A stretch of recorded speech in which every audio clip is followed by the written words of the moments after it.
은혜와 평강이 함께 하시기를 축복합니다. 지붕 위의 바이올이라고 하는 작품이 있습니다. 1971년도에 나온 작품인 것입니다. 우리에게 대단히 신앙생활에 유익을 주는 교훈을 하고 있습니다. 하두는 전통에 대한 것입니다. 전통을 의미 있게 지켜내는 기도와 말씀의 중요한 삶을 강조하고 있는 것을 보게 됩니다. 하나님의 말씀은 위기의 시대에 진가를 발휘하게 되는 것입니다. 주인공 태비애가 경찰관과 친하게 지냈습니다. 그러나 어느 날 경찰관이 나타나서 사흘 후에 이 지역을 떠나라고 하는 명령을 받게 되는 것입니다. 아주 친하게 지냈는데 오랫동안 정들고 살던 이곳을 떠나라고 하는 명령을 받습니다. 제일 처음에는 아주 붕괴하게 되죠. 몽둥이를 들고 또 지역 주민들을 선동을 해서 지켜내겠다고 다짐을 하게 됩니다. 그런데 아주 원로한 랍비가 계셨습니다. 랍비가 어느 날 한마디를 하는 것이죠. 우리가 이곳이 아니라 다른 곳에 가서 메시아를 기다린다 할지라도 메시아는 오실 것입니다. 그러니 우리가 떠나야 합니다. 라는 말 한마디를 하게 됩니다. 랍비의 말 한마디에 분노를 느끼고 몽둥이를 들고 내가 살던 터전을 지키겠다고 하던 사람들이 몽둥이를 다 내려놓게 되죠. 랍비의 한마디 말씀을 의지하고 행동을 취하게 되는 것입니다. 그들은 집으로 돌아갑니다. 정든 집을 내버리는 것입니다. 오랫동안 길렀던 가축들도 내버리는 것입니다. 또 가구 도구들도 다 내버리는 것이죠. 아브라함이 본토 친척 아비의 집을 떠난 것처럼 미련 없이 하나님의 말씀에 대한 확신을 가지고 모든 것을 내려놓고 하나님의 말씀을 중요하게 여기고 하나님의 말씀을 따라가는 것입니다. 떠나던 날 엄청난 눈이 내리죠. 그러는데도 수레에 필요한 짐만 싣고 하나님의 약속을 믿고 말씀을 믿고 수레를 밀고 당기면서 떠나게 되는 것입니다. 그리고 랍비가 떠나면서 해당을 들리게 되죠. 해당에 가서 두루마리 예언서를 챙기게 되는 것입니다. 그리고 성경을 챙기고 유대교의 문서들을 챙기는 거죠. 다른 여러 중요한 것들 있지만 관심 가지지를 않는 것입니다. 위기의 때에 험한 세상을 당할수록 말씀 잡고 가야 된다고 하는 말씀 붙들고 가는 것이 세상의 길이라고 하는 사실을 가르쳐주고 있는 것을 보게 됩니다. 특별히 오늘은 강복 77주년을 맞이하여 감사 예배를 드리고 있습니다. 하나님께서 이 민족을 어떻게 이끌으셨는지 우리가 너무나도 잘 압니다. 하나님의 말씀으로 여기까지 우리를 이끄신 하나님이신 것입니다. 강복의 감격과 감사를 우리가 가지고 예배를 드립니다마는 그러나 그 이전에 민족의 암흑기는 이루 말할 수가 없었던 것입니다. 기독교가 들어와서 이제 수십 년의 세월이 흘렀죠. 복음의 뿌리를 내리고 복음에 많은 이들이 기뻐하고 하나님의 말씀을 따라서 성과 정의와 진실로 사회의 거울이 되어서 기독교가 성장할 때인 것입니다. 그런데 그때에 이제 기독교인들이 복음의 참맛을 느끼고 회개운동, 대각성운동이 일어날 시점이었던 것이죠.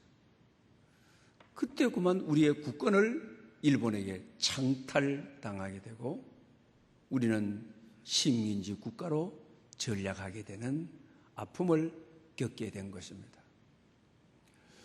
오늘 제목이 그 나라의 장래라고 하였는데 그 시대의 교회의 모습은 그 나라의 장래를 설명해 주는 것입니다. 일제강점기를 당하면서도 교회의 모습은 성경에 나오는 초대 교회의 모습과 같이 서로를 위하는 또 그리스도 안에서 한 몸이 되는 그런 교회였습니다. 또 교회를 중심으로 해서 비폭력 만세 운동을 하였던 것입니다. 또 민족 독립운동을 하였던 것입니다. 이것은 세계의 역사의 길에 깊이 새겨진 업적이기도 한 것입니다.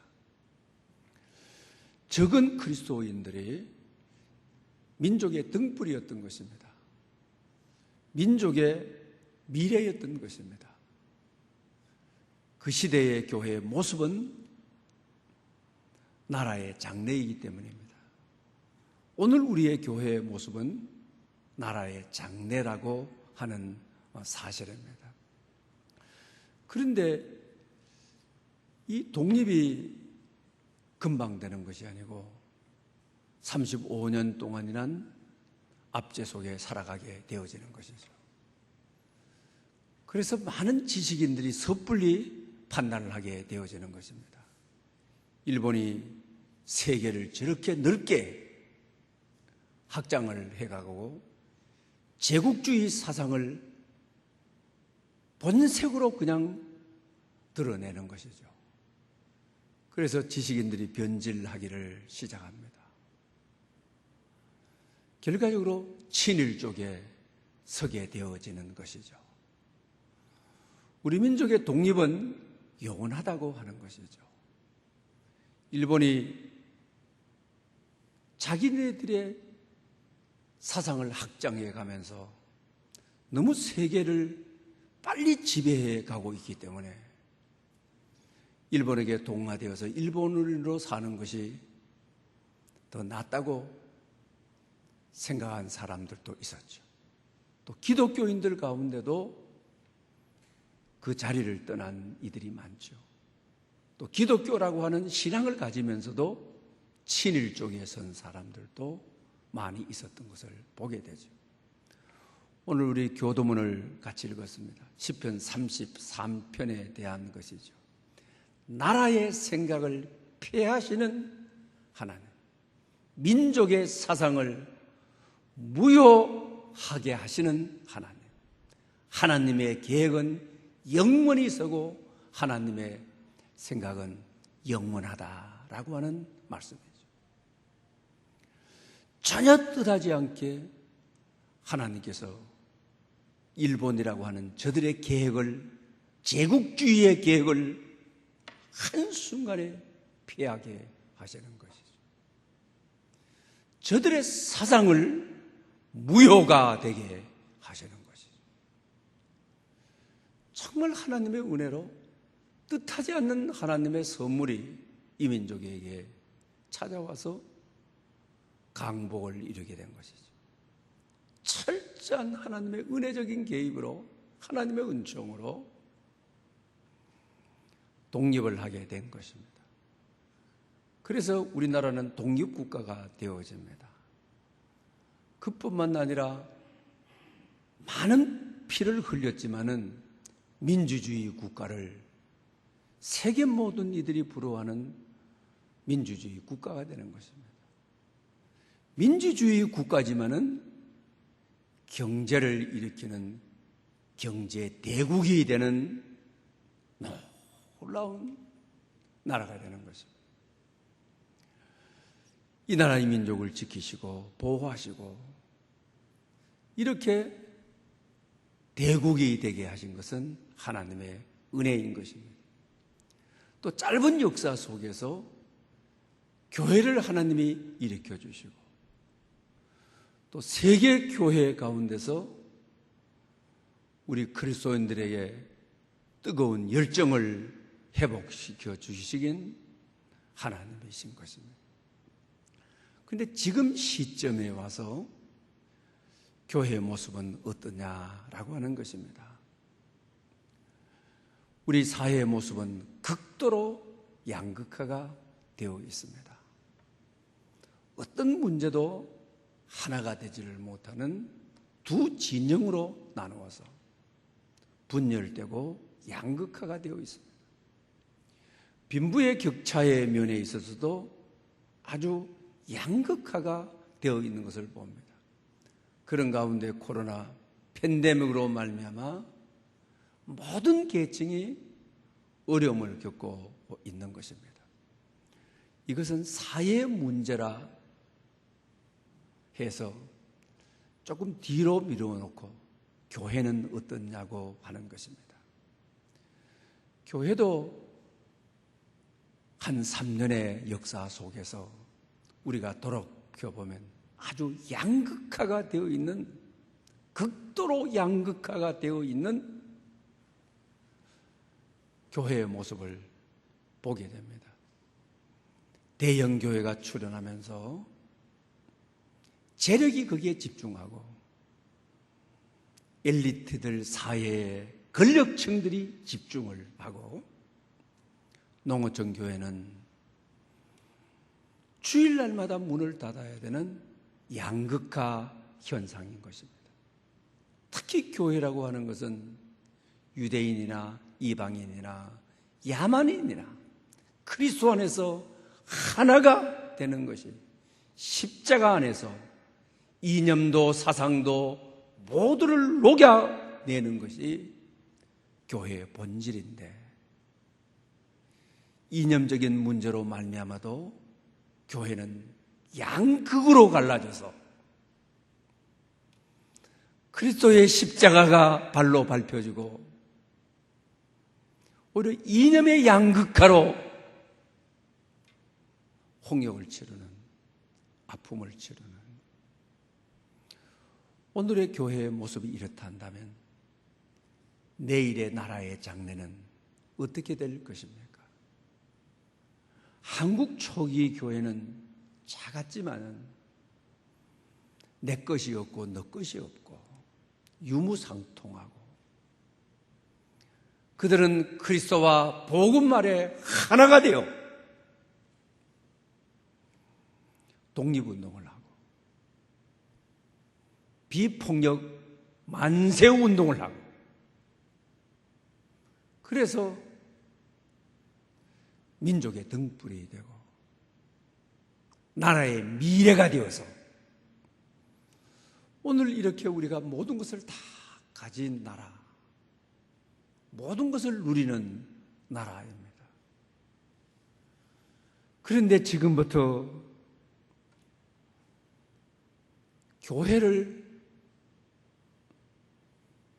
구원의 대상으로 생각하지 않는, 그래서 교회 밖의 구원이라고 하는 책을 써서 베스트셀러가 되는 그분이 한국 지성의 최대의 강사가 되어서 TV며 대학이며 기독교 채플에도 강사로 초청을 받는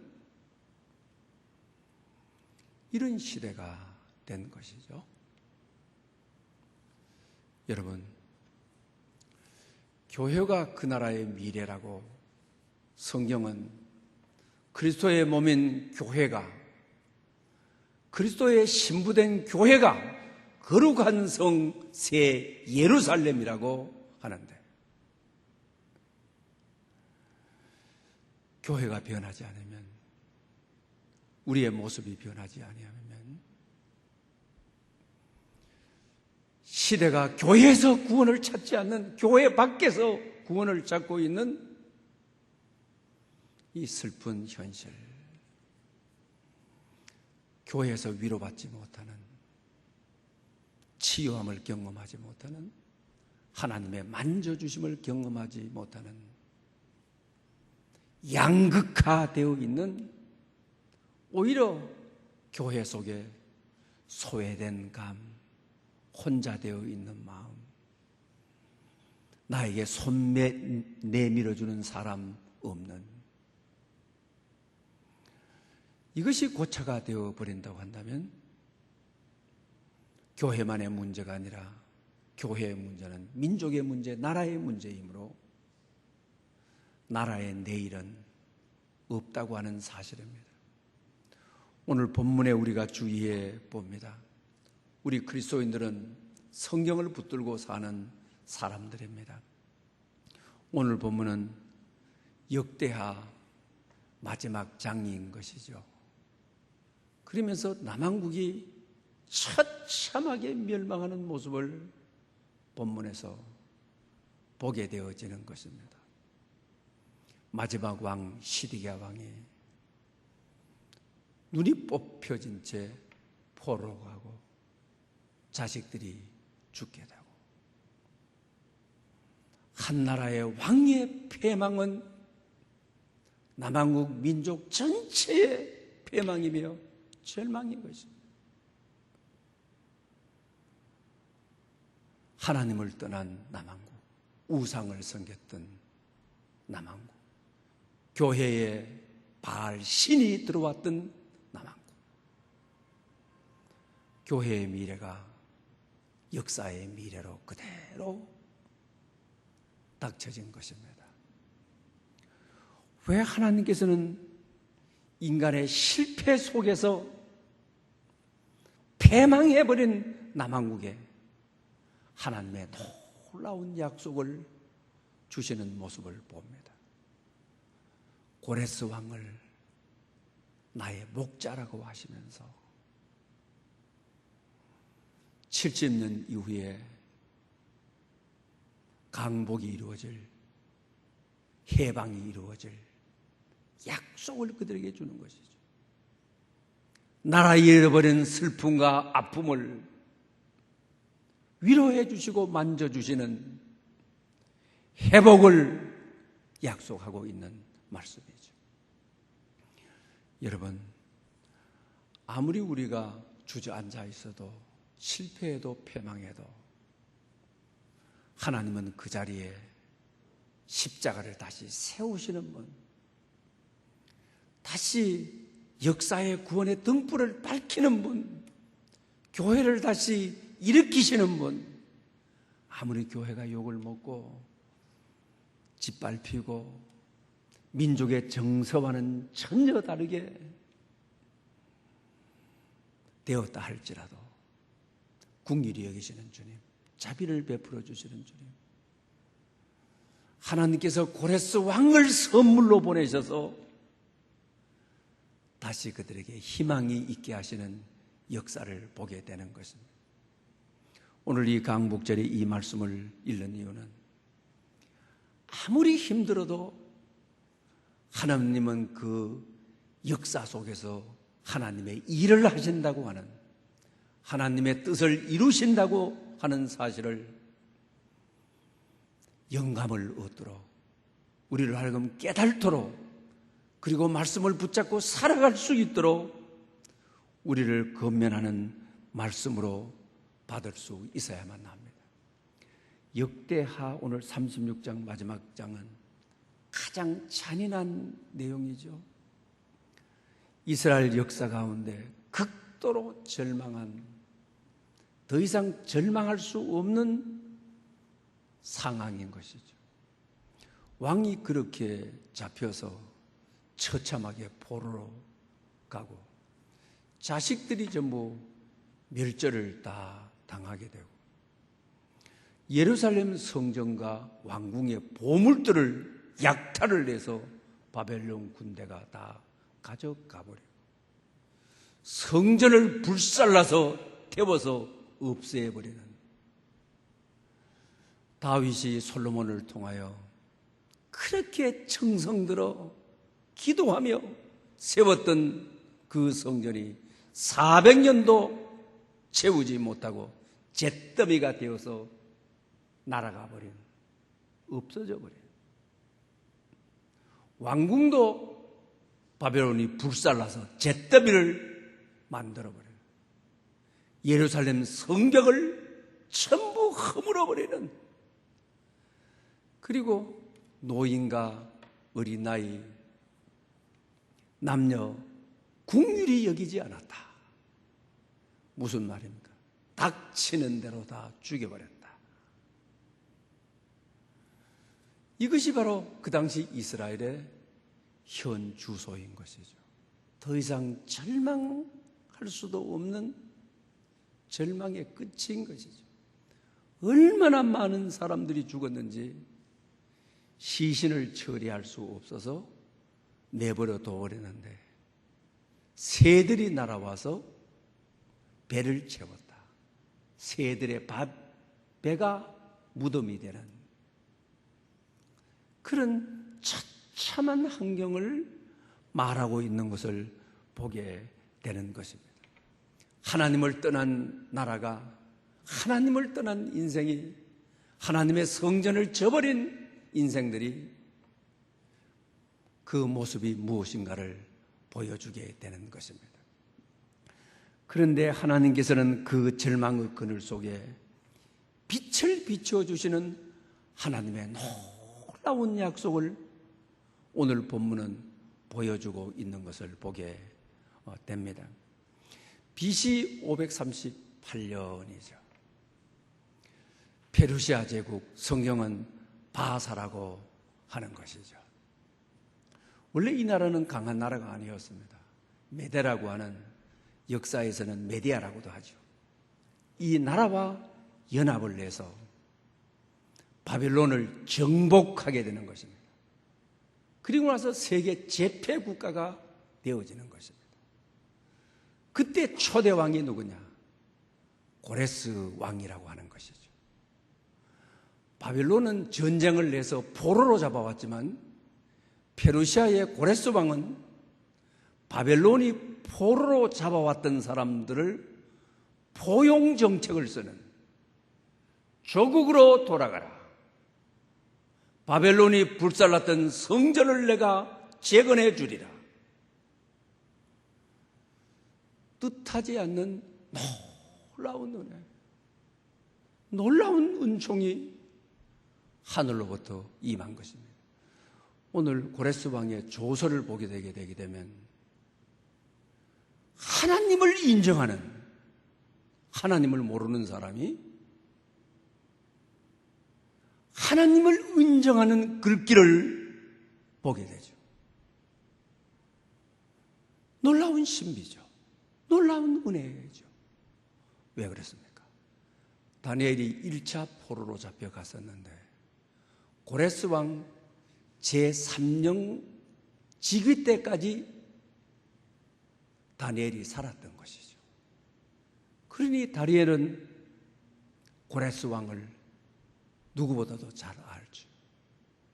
그래서 이사야의 두루마리 예언서를 고레스 왕에게 선물한 것이죠. 그래서 고레스는 이사야서를 읽는 가운데 이사야서 44장, 45장에 보게 되게 되면 자기 이름을 발견하게 되는 것이죠. 이사야가 예언하기를 자기가 고레스가 페르시아의 왕이 된다고 하는 예레미야의 예언을 가슴이 뛰도록, 자기 자신도 놀라도록 말씀을 통하여 경험하게 되는 것입니다. 그 말씀을 그대로 좀 인용해 보겠습니다. 이사야 44장 28절입니다. 고레스에게 대하여 이르기를 내 목자라, 그가 나의 모든 기쁨을 성취하리라 하며 예루살렘에 대하여 이르기를 증건되리라 하며 성전에 대하여 내 기초가 놓여지리라 하는지라. 자기도 모르게 이사야의 예언이 선물로 받아서 그 책을 읽는데 자기를 구체적으로 지칭하면서 하나님이 나를 쓰시는구나, 하나님이 이 시대의 나를 도구로 사용하시는구나, 너는 내 목자라, 그들을 내보내어서 성전을 짓도록 해라, 예루살렘을 중건하도록 해라. 45장에 가보게 되면 하나님이 나를 이렇게 쓰시는구나, 하나님이 선한 일에 도구가 되고 있구나, 하나님의 성전을 재건하는 데에 나도 모르게 일찍이 하나님께서 나를 지명하여 나를 통하여 일하시는구나. 얼마나 설렜겠습니까? 얼마나 감격적이었겠습니까? 얼마나 기뻤겠습니까? 그래서 오늘 읽었던 본문 가운데 하늘의 신 여호와께서 명령하시기를 포로에서 너희를 내보내라, 성전을 건축하도록 하라 하셨다. 이러면서 마지막 가는 길에 내 하나님 여호와께서 너희와 함께 하시기를 바라노라. 고레스 왕의 축복을 받으면서 기한을 하게 되는 것이죠. 그래서 이 말씀은 그대로 제1차 포로 기한자가 수룹바벨이 되어지게 되는 것이죠. 약 5만 명을 이끌고 예루살렘으로 돌아오죠. 그때 고레스 왕이 예루살렘 성전을 재건하라고 자재들을 제공해주고 목수, 석수들을 붙여주게 되는 것이죠. 성전을 재건하는데 얼마나 방해 세력들이 많은지 10년이 넘도록 방해 세력들과 갈등을 느끼면서 끝끝내 성전을 세우게 되죠. 그 성전이 수룹바벨 성전이라고 하는 솔로몬 성전 다음에 성전이 되어지는 것이죠. 그리고 70년이 지난 다음에 학사 에스라가 제2차 포로들을 조국으로 귀환을 시키게 되어지는 것이죠. 그리고 이 에스라는 학자이지만은 특별히 귀한 포로들에게 말씀을 가르치기 위해서 자기 자신은 바사 제국의 측근이었던 것이죠. 왕실의 측근이었는데 기한민들을 이끌고 와서 하나님의 말씀을 가르치게 되는 것이죠. 마지막으로 3차 기한자가 느헤미야가 되어지는 것이죠. 이렇게 해서 70년의 흑암기를 마무리하고 포로에서 기한되어서 해방이 되는 것이죠. 독립이 되어지는 것이죠. 정말 하나님의 절대적인 은혜로, 하나님의 돌보심으로, 하나님의 인도함으로 독립이 되어지는 것이죠.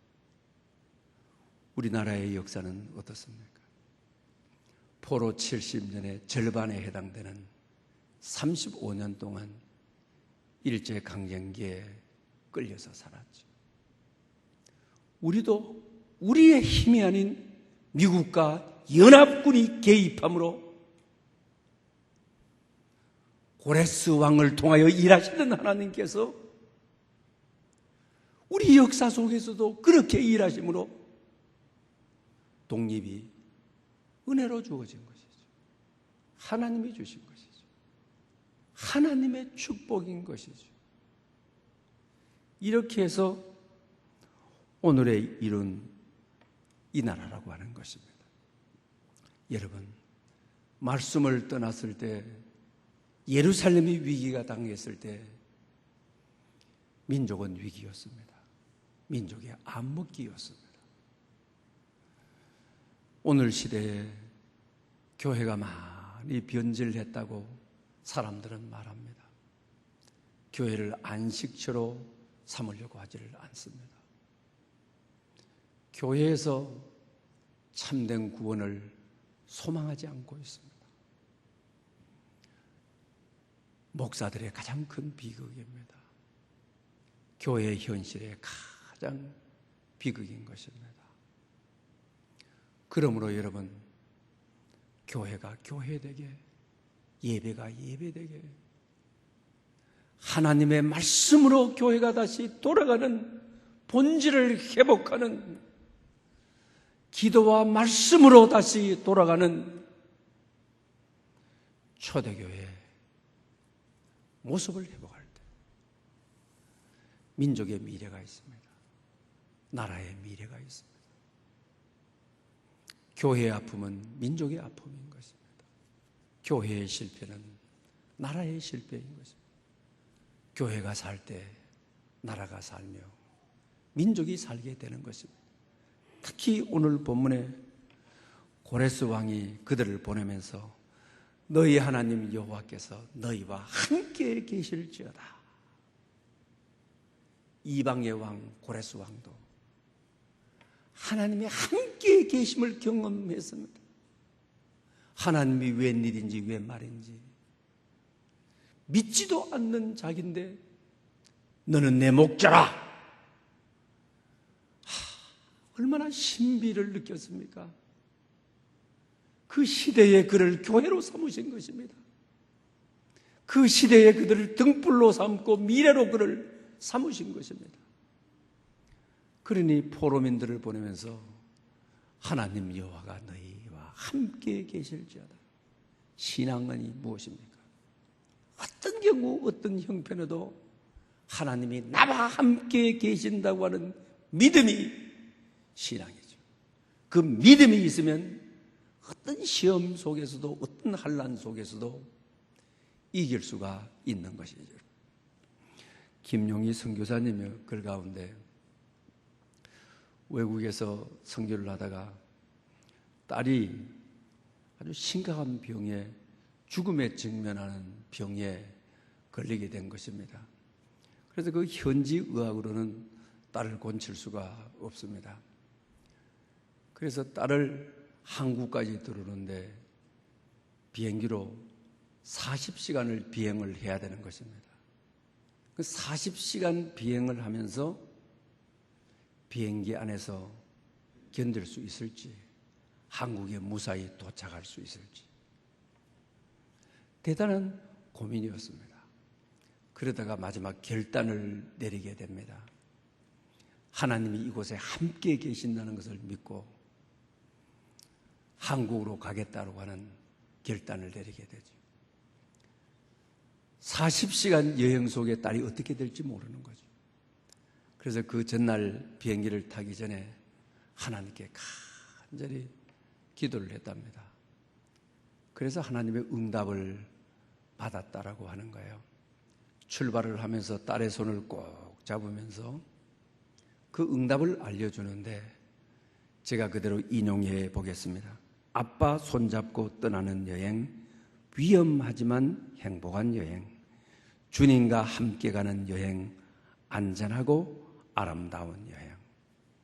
아빠 손잡고 간다. 가더라도 비행기 안에서 마지막 눈을 감을 수 있지만 위험한 여행이다. 그러나 아빠가 너의 마지막 운명을 지켜본다고 하는 것은 행복한 비행이야. 행복한 여행이야. 그렇지 않습니까? 그 다음에 주님과 함께하는 여행, 안전하고 아름다운 여행. 주님이 딸의 병고 속에 40시간의 여행 속에 주님께서 여기에 함께 계신다고 하는 믿음은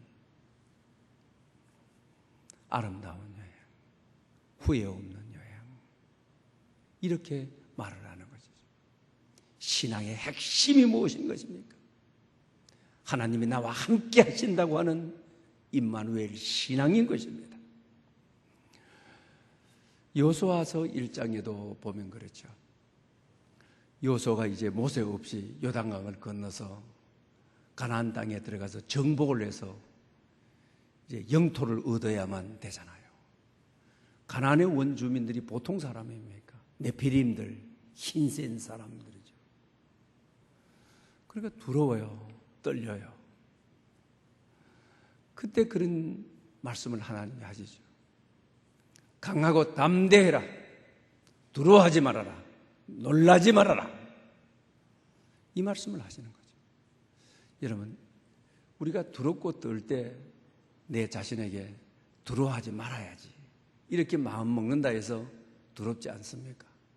두렵고 떨릴 때 엄마 두려워하지 마, 걱정하지 마, 그런다고 해서 걱정이 그쳐지고 두려움이 그쳐집니까? 아니죠.